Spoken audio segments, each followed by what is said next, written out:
Buenas noches a todos. En esta víspera tan especial de Domingo de Ramos, nos reunimos para dar comienzo a un acto que ensalza una de nuestras tradiciones más elegantes y significativas, la mantilla. Hoy celebramos su belleza, pero también reivindicamos su uso como símbolo vivo de nuestra identidad. Apostar por la mantilla es apostar por nuestras raíces, por aquello que nos define como pueblo.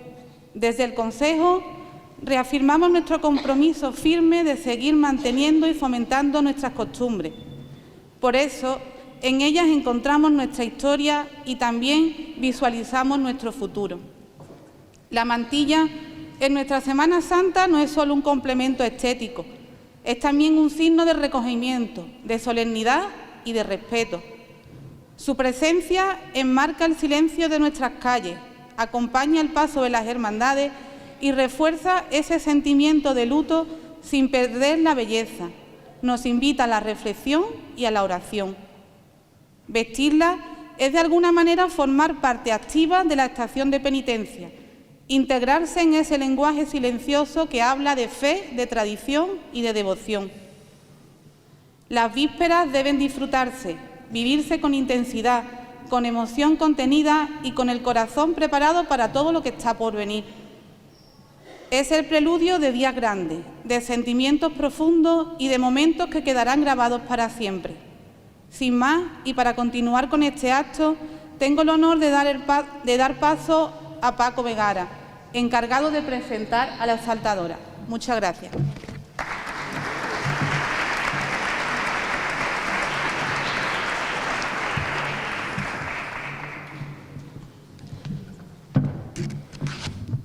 Buenas noches.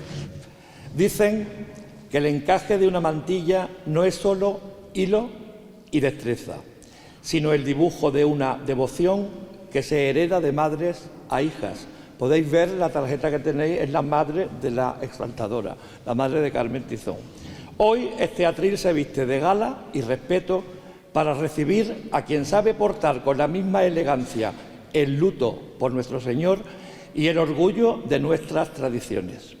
Nuestra protagonista no solo viste la mantilla de negro azabache, ya que desde los 17 años, ininterrumpidamente, siempre ha portado la mantilla clara para acompañar a nuestra Virgen de la Luz. Carmen Tizón, mujer de profunda fe y palabra valiente, viene a prestarnos su voz para que entendamos que tras ese velo de blonda no hay solo estética, sino un corazón que late al ritmo de nuestra Semana Santa. Viene a exaltar esa prenda que es bandera de nuestra tierra cuando el tiempo se detiene en una noche de Jueves Santo. Ayudémosla a abrir su alma y que con sus versos y vivencias nos descubra el misterio que se esconde tras una peina y un rosario en la mano. Sin más dilación, tiene la palabra en esta primera exaltación de la mantilla en Tarifa, Carmen Tizón.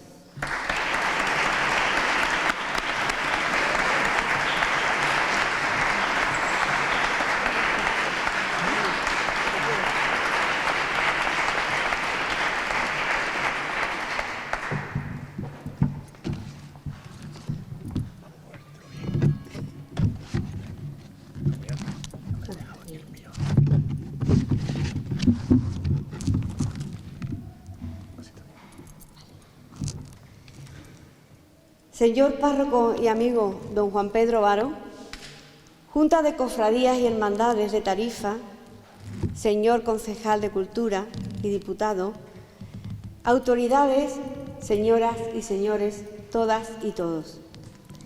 A mediados de enero caminaba yo por la calle con mi amiga Gloria María, que está ahí, en animada conversación, cuando empezó a sonar mi teléfono.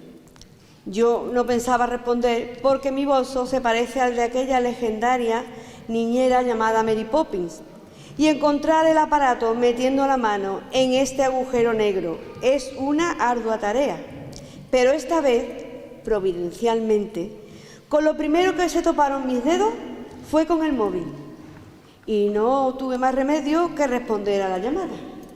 Una voz conocida va y me dice: Carmela, porque Pepe Muñoz me llama así. Queremos que en Tarifa se haga la exaltación de la mantilla y hemos pensado en ti.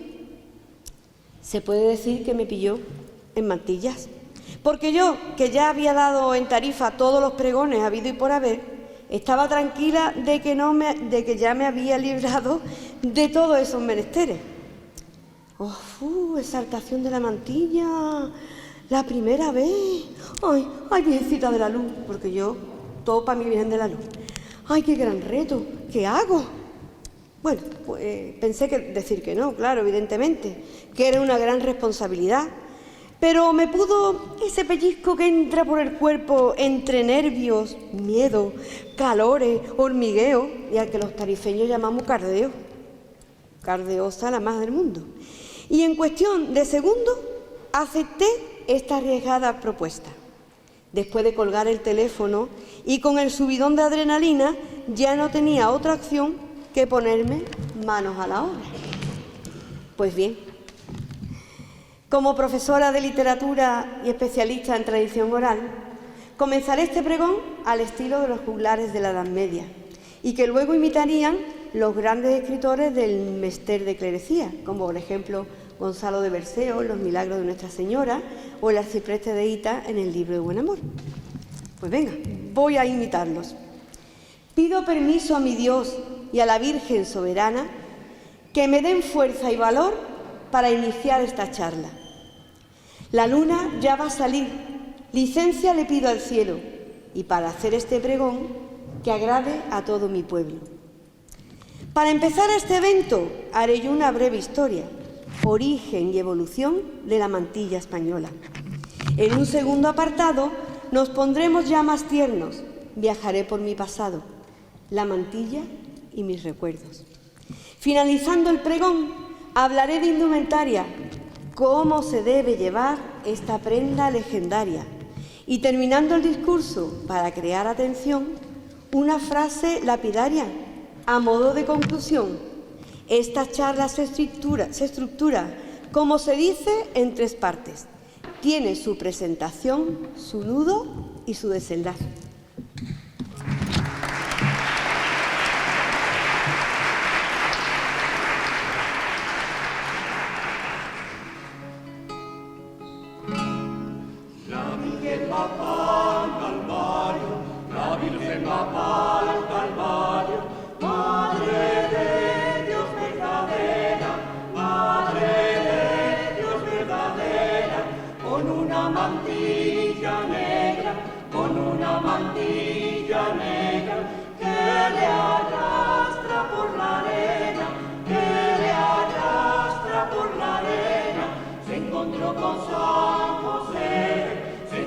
Con San José y le habló de esta manera, María no me respondes, María no me respondes, ni una palabra siquiera, ni una palabra siquiera. ¿Cómo quieres que te diga? ¿Cómo quieres que te diga? Ni una palabra siquiera, ni una palabra siquiera. Si un hijo de mis entrañas, si un hijo de mis entrañas, que con dolores pariera, que con dolores pariera, me lo están crucificando, me lo están crucificando. Alabadas sean las horas, alabadas sean las horas, las que Cristo padeció, las que Cristo padeció, por librarnos del pecado, por librarnos del pecado. Bendita sea su pasión, bendita sea su pasión.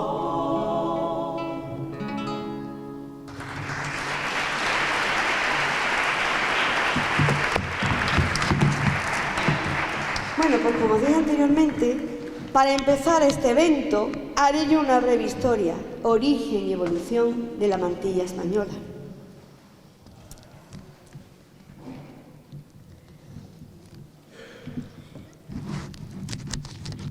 Desde el punto de vista filológico, el origen de la palabra mantilla lo encontramos en el vocablo latino mantum, que significaba capa, prenda de vestir, larga y suelta. En una segunda entrada del diccionario latino aparece con el significado de cobertura, algo que cubre y protege. Tendremos que esperar a 1611, cuando en el Tesoro de la Lengua Castellana de Sebastián Orozco Covarrubias, palofilólogo conocido como el Diccionario de Covarrubias, se documenta por primera vez el término mantilla, y en el que se lee diminutivo de manto, paños que envuelven a los niños desde que nacen hasta que se sueltan a hablar. Y por extensión se recoge la expresión estar en mantilla, con la que se hace referencia a la inexperiencia, el desconocimiento o a algo que está en sus inicios. Desde el punto de vista histórico, los arqueólogos y antropólogos coinciden en que su origen podría ser ibérico, ya que se han encontrado estatuillas votivas pertenecientes a esta civilización datadas en el siglo VI a.C., que portan una especie de tocado con velo y manto que recuerdan nuestra mantilla tradicional y la tradicional forma de colocarla con una peineta. También íberas son, por ejemplo, la dama de Eche o la dama de Baza, y todos las podemos tener en la memoria cómo portan sus peinetas, una peina y un manto recogido por detrás. San Pablo, en Corintios 11, versículos 14 y 15, dice que el cabello largo de la mujer es una manera de sumisión y autoridad. El cubrirse la cabeza representa una profunda lección espiritual que es la sumisión a la voluntad y al orden de Dios. Y asevera: si la mujer cristiana se niega a llevar velo, más le valdría afeitarse también la cabeza. Este texto lo escribe San Pablo para la comunidad de Corinto, haciendo así hincapié a las diferencias entre las mujeres cristianas y las mujeres de la comunidad judía, que era lo que abundaba en Corinto. Según las costumbres judías, las mujeres debían raparse el cabello al casarse como respeto al esposo, ya que el cabello largo se consideraba un reclamo erótico. Estas costumbres ancestrales todavía están vigentes en los grupos radicales judíos, como por ejemplo los hasídicos, en los que las mujeres casadas van rapadas y se cubren la cabeza con pelucas, pañuelos o gorros. Eso lo hemos podido constatar cuando hemos ido de viaje a Jerusalén, o por ejemplo una servidora que estuvo en Nueva York en el barrio judío, y vi cómo las mujeres judías de ciertos, digamos, pues, de estos grupos más radicales llevaban pelucas o pañuelos. Pues bien, durante la Edad Media y hasta el siglo XVI, la mujer se cubría la cabeza con mantillas, mantellinas o mantos, todos ellos de tela gruesa o paño, generalmente negro, porque la principal función que tenían era la de paliar las inclemencias del tiempo o el recato. Este tipo de manto grueso lo conocemos muy bien los tarifeños, puesto que nuestro traje tradicional de ceremonia en Tarifa hasta muy comenzado el siglo XX fue el traje de manto y saya. En este caso el manto incluso no dejaba ver la cara, sino solamente dejaba ver un ojo. Pues en el siglo XVI se extiende el uso de la mantilla a todas las clases sociales y paulatinamente el manto de tela burda va evolucionando hasta convertirse en un tocado de blonda, encaje realizado en hilo de seda, chantilly o tul. Este es el último cuarto del siglo, en el siglo XVIII, cuando la peineta se incorpora de forma genérica a la mantilla, es decir, que hasta el siglo XVIII la peineta no se había colocado. Las primeras eran de oro y de plata y de otros metales nobles, pero ¿qué pasó? Pues que las señoras que la portaban cada vez las querían más grandes, más altas, porque cuanto más alta y más grande era la mantilla, mayor prestigio social se tenía. ¿Qué ocurrió? Que esas mantillas de oro o de metal pesaban una barbaridad. ¿Y entonces qué se hicieron? Pues hacerse las mantillas, en este caso, de carey. El carey ya sabéis que es la concha de las tortugas. Bueno, pues algunas peinetas eran de tal tamaño que necesitaban la concha completa de este animal. Pero el carey también, al ser un material orgánico, con el paso del tiempo se deteriora y poco a poco llegamos a nuestros días en los que se utilizan por la fabricación de plásticos industriales o acetatos que perfectamente imitan lo que es el carey, o también el nácar, que también se utilizaba. Poco a poco llegamos al siglo XIX, en donde vestir de mantilla es visto como un símbolo de unidad nacional.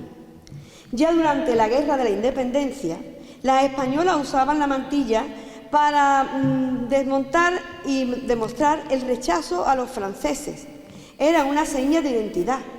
Soy española porque llevo mantilla.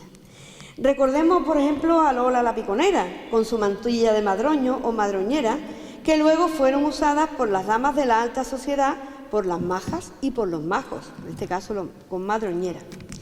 Quien haya visitado, por ejemplo, la Santa Cueva en Cádiz, pues verá perfectamente como en esa especie de bombonera tan bonita que es la parte de arriba de la Santa Cueva, están los cuadros de Goya, y uno de los cuadros de Goya precisamente es una Santa Cena en la que Jesucristo y los apóstoles van vestidos al estilo goyesco, con sus madroñeras.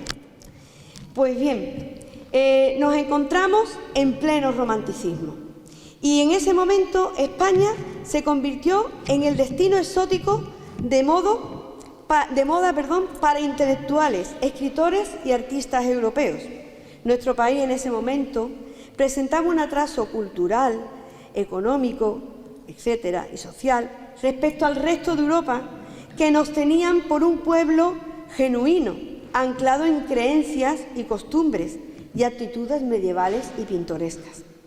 Por ejemplo, recordemos que vinieron a España muchísimos viajeros románticos y escritores como Washington Irving, que escribió los cuentos de la Alhambra, o por ejemplo Alejandro Dumas también, o Mérimée, que escribió la ópera Carmen, también basada en esta época, Gustave Doré, con sus grabados también en costumbristas, y por ejemplo George Denis, no sé cómo se pronuncia, a las mujeres de Cádiz las describió y describió su indumentaria durante una fiesta de Corpus, diciendo que en gran parte de su atractivo se debía al uso de la mantilla.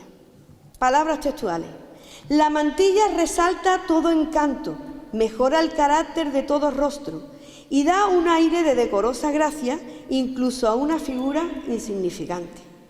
Por eso muchas veces yo cuando me pongo la mantilla digo, ¡ah!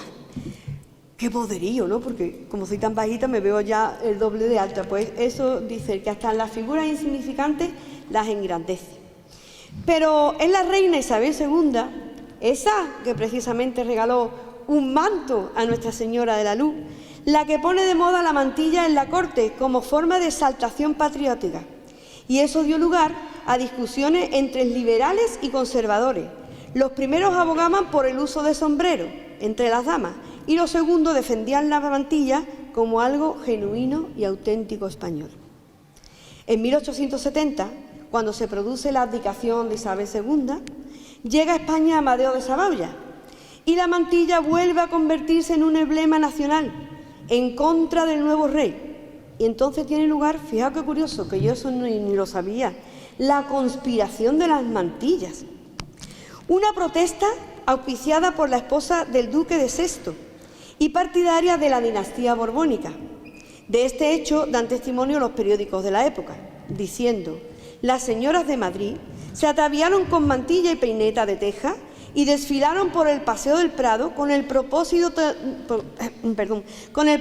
de mostrar su oposición al rey intruso.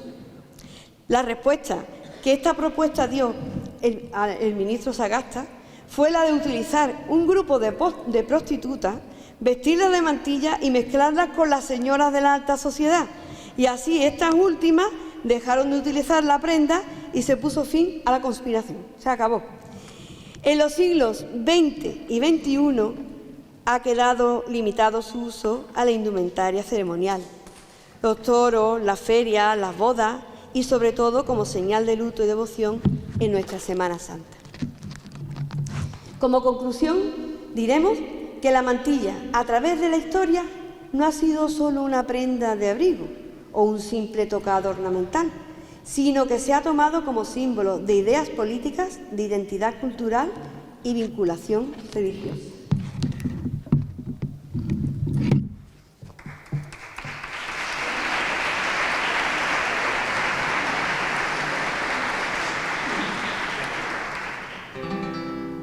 Una noche tenebrosa.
Bueno, diré que todo lo que estamos cantando, evidentemente, son romances y canciones de la tradición oral, ¿vale? En este caso, romances que tienen que ver con la religiosidad popular. Esto que hemos cantado se llama el pregón de la oración del huerto, ¿vale? Se canta en Villanueva de la Reina, es un pueblo de la provincia de Jaén. Van por las calles todos los hombres vestidos de armados, vestidos de romanos, y van cantando estos pregones. Tienen pregones para todo, para el Domingo de Ramos, pero todo es con la misma melodía. Si os dais cuenta, casi no se entiende la letra, porque ellos lo hablan de esa manera. Entonces lo hemos querido hacer tal y como se hace en Villanueva de la Reina. Bueno, prosigo. En un segundo apartado nos pondremos ya más tiernos. Viajaré por mi pasado, la mantilla y mis recuerdos. En mi casa había un viejo álbum de fotos amarillentas, en blanco y negro, y alguna en sepia, con el que yo me entretenía mirando los retratos de mis antepasados. Mi bisabuela, la de Haití, que era mulata además, fijaos que yo podía haber salido negra, pero no. Pero mi bisabuela, una de mis bisabuelas era de Haití. Mis abuelos, los primos de mi padre, que emigraron a Chile y Argentina. La foto de la primera comunión de mi padre, totalmente enlutado, porque acababa de morir su madre de un ataque de perlesía. Él lo contaba con mucha tristeza y siempre que veíamos esa foto lo señalaba. A este grupo de imágenes anteriores a la guerra civil seguían un apartado que comenzaba con la boda de mis padres, Marcelino, con su traje de chaqueta negro, y Mari, mi madre, esa que tenéis ahí en la foto y en el cartel, con vestido y mantilla negros. Al preguntar por qué no vestía el tradicional traje de novia blanco con cola y velo largo, mamá me respondía que esa indumentaria por aquel entonces la vestían las que tenían dinerito. Y, señalándome con su dedo a la mantilla que llevaba, aseveraba: mira, esta mantilla era de mi abuela, Con ella se casó mi madre, con ella también me casé yo, y tú la heredarás, porque es el tesoro de las mujeres de nuestra familia. Este fue el primer contacto que tuve con la mantilla. En el aparador de la casa de mi abuela, en la calle Torre de Cádiz, se exponían 3 fotos enmarcadas de las mujeres de mi familia, con mantilla y peineta. Retratos hechos en Segundo y Rosita antes de asistir a los oficios del Jueves Santo y visitar los sagrarios de las iglesias gaditanas. Mujeres enlutadas, piadosas y elegantes, que acudían a los actos religiosos marcando una tradición forjada año tras año. La primera vez que mi madre me puso la mantilla familiar fue cuando cumplí los 17 años para acompañar a Nuestra Señora de la Luz. Fijaos que me la puso a los 17 años y lo tradicional era ponerla a los 18 años, porque era como la señal que marcaba el paso, digamos, de la juventud a la madurez, en este caso, según decía mi madre. Pero vamos, yo me la puse antes porque yo he sido siempre muy adelantada para todo. Y fui a acompañar exactamente a Nuestra Señora de la Luz y desde entonces pues no he faltado nada más que el año de la pandemia y otro año que estuve malita y no pude. Bueno, era una mantilla, la de mi madre, de las llamadas de toalla, con un entramado de dibujos muy espeso que guardaba en un cajón de la cómoda envuelta en 2 toallas a modo de rulo para evitar que el tul se deteriorara o se rompiera. Todavía huelo al jabón heno de Pravia porque mi madre ponía jabones en los cajones para que la ropa no oliera a humedad. Durante muchos años la usé. Hoy en día está tan gastada por el paso de los años que si me la pusiera se deshacería, se rajaría, pero la sigo conservando como el tesoro de las mujeres de la familia, tal como mi madre me dijo aquel día mirando las fotos de su álbum. Por eso la mantilla, lejos de ser solo una prenda objeto de lucimiento, encierra recuerdos y anécdotas adheridos a cada uno de sus pliegues, a cada una de sus blondas, a cada huella dejada por la mujer que la usó.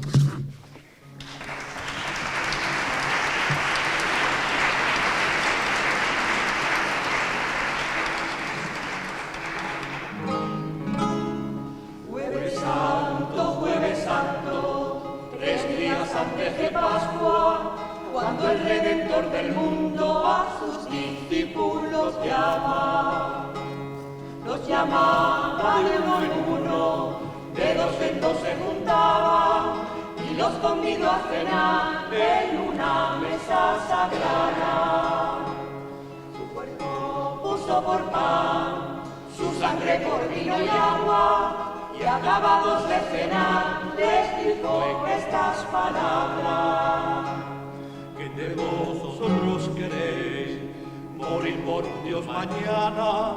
Mirándose unos a otros, ninguna respuesta daba. Todos se quedan atentos, todos les tiembla la barba, y el que barba no tenía, la color se le mudaba. Allá habló San Juan Bautista, predicador de montaña. Yo por un Dios moriré, antes hoy que no mañana. Da mi muerte por la suya, creo que no valga nada, y la suya por la mía no será perdonada. El viernes por la mañana, Jesucristo caminaba, descalzo iba por la nieve, rastro de sangre dejaba. Por el rastro de la sangre que el rey al cielo dejaba, camina la Virgen pura con San Juan en su compañía.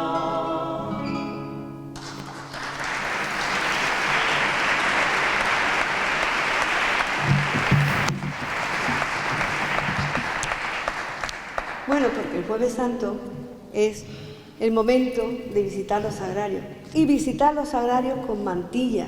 Desde aquí reivindico y digo que cuando vengamos a los oficios, vengamos vestidas de mantilla y que visitemos, aunque en Tarifa solamente tenemos 3 sagrarios, pues los 3 sagrarios hay que rendirle a Dios pleitesía con nuestra mantilla, que para eso verdaderamente fue para lo que se creó esta sección, ¿no? Después vendrían las mujeres de procesión, mis amigas que están aquí que me han... y lo que llevan es llevan la pértiga de la Virgen de la Paz, y tenemos aquí la bandera de la Virgen de la Paz porque fue la primera procesión en la que se acompañaba de damas de mantilla y se siguen acompañando, y ahora se han unido otras mujeres en otras cofradías, pero verdaderamente la de mantilla es la de la Virgen de la Paz, en Tarifa, ¿verdad?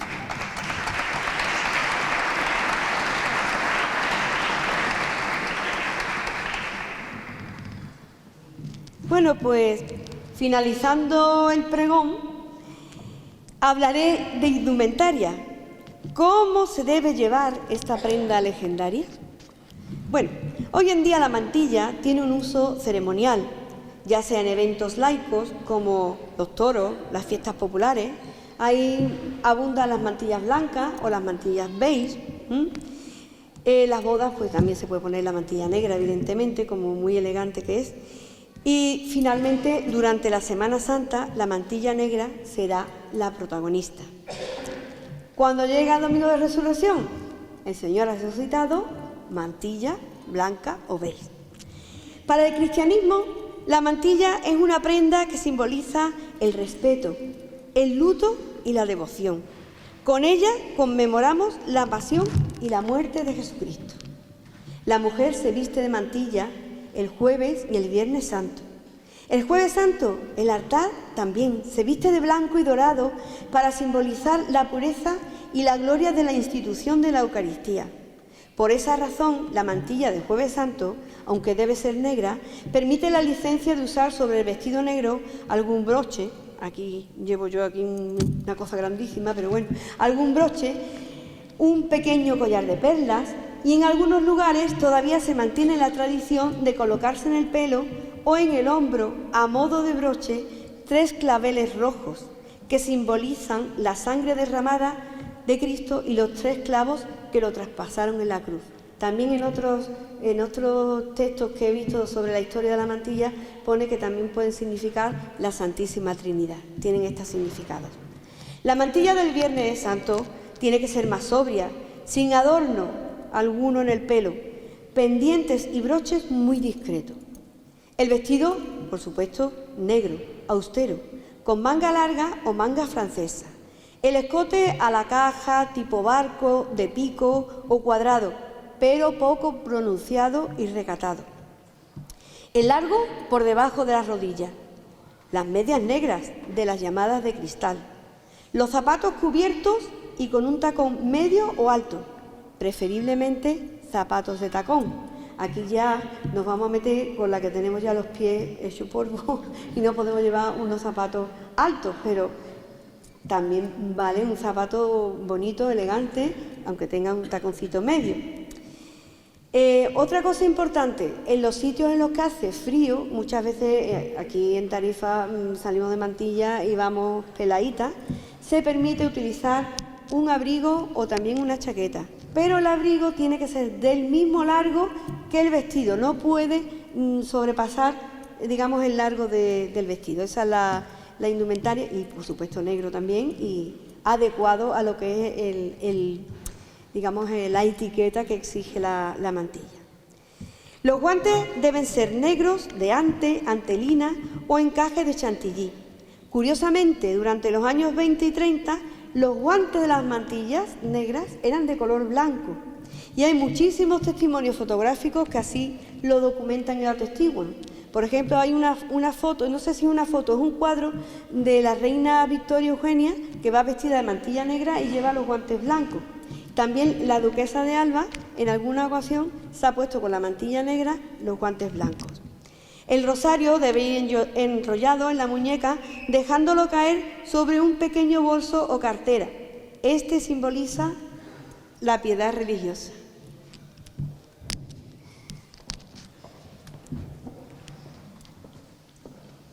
Bueno, y ahora os voy a enseñar de manera muy sencilla lo que tenemos que hacer para poner la mantilla.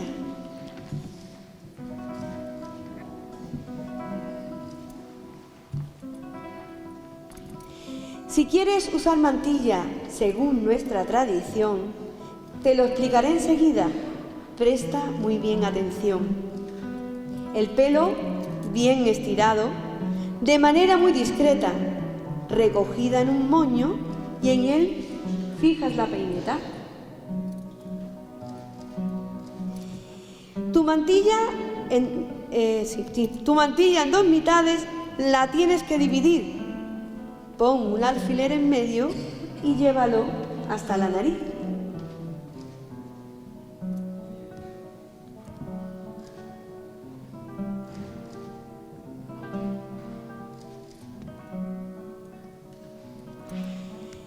Encima ya la peineta la puedes colocar.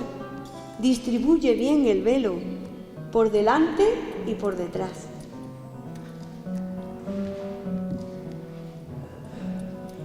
Para estos menesteres utiliza las horquillas y también los alfileres llamados de cabecilla.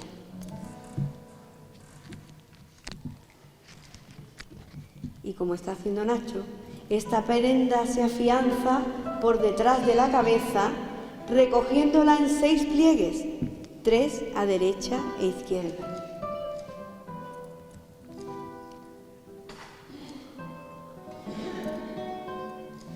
Para sujetar los pliegues al moño de la cabeza, coloca un broche alargado con muchísima destreza.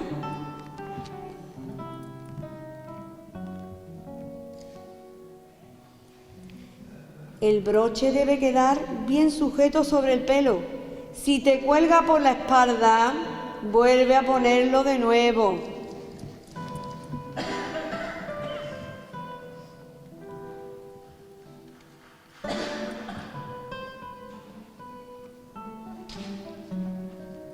¿Ya?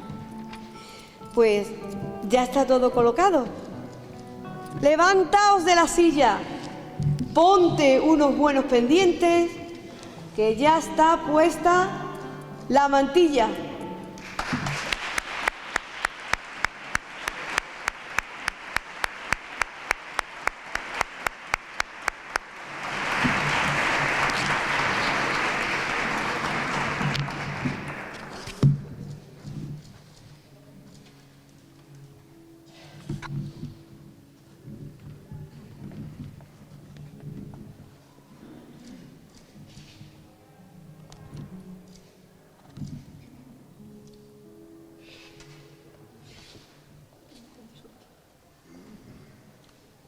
El problema de los pendientes siempre es que nos encuentran el agujerillo de la oreja.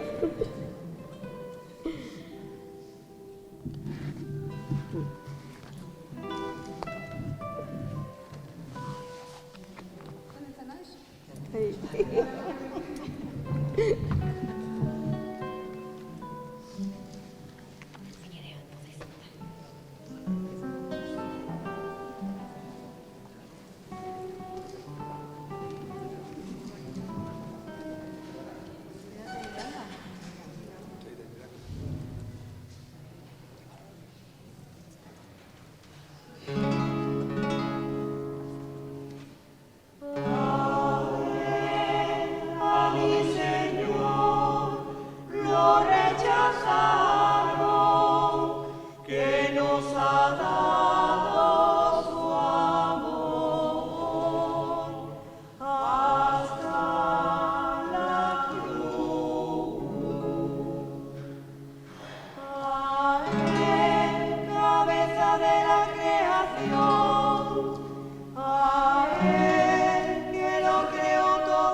Bueno, pues llegando al final, me gustaría dar las gracias a todos y a todas los que han hecho posible este acto.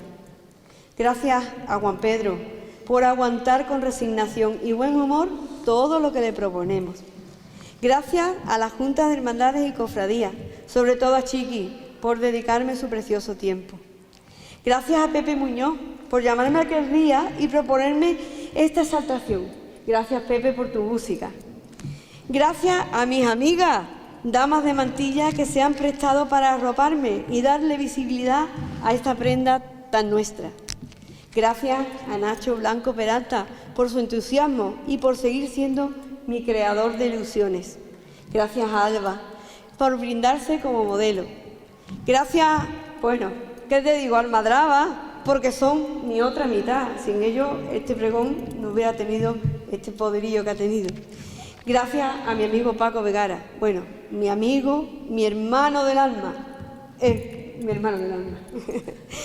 Muchas gracias a todos por asistir a este acto, empezando, evidentemente, por los miembros de la Corporación Municipal, sobre todo a Nacho, mi amigo Nacho también, y todo lo que son la Junta de Cofradía, los miembros de las hermandades, y terminando por todos los que llenáis esta iglesia ahora mismo, porque sin vosotros esto no habría terminado de tener sentido. Ahora es cuando tiene sentido, cuando esto se hace y el público lo puede escuchar y lo puede gozar.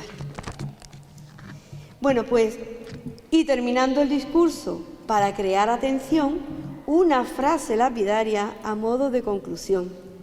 De identidad cultural, la mantilla es testamento.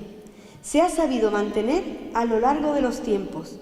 Sigamos la tradición de vestir el Jueves Santo. No tengamos que decir, como dice la canción, de las de peina y mantilla, que poca vamos quedando. He dicho, muchas gracias.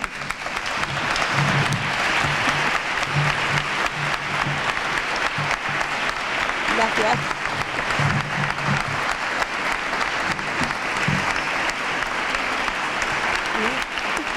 Gracias a todos vosotros. Muchas gracias. Gracias, María.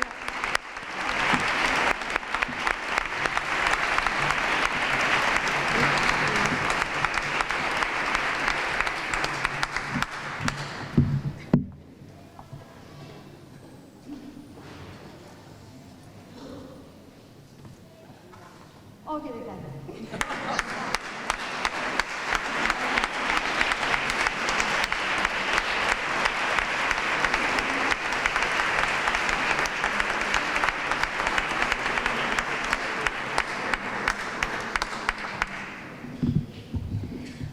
Bueno, y aquí también yo he querido tener con mis amigas un detallito, porque las pobres las he obligado a vestirse de mantilla un día que no había que vestirse, les ha costado su trabajito, pero es que me han arropado y eso para mí es muy importante. Así que voy a dejar el ramo de flor aquí y ahora vamos a ir aplaudiendo a las niñas.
Mira, ya os podéis, ahora una copita por ahí.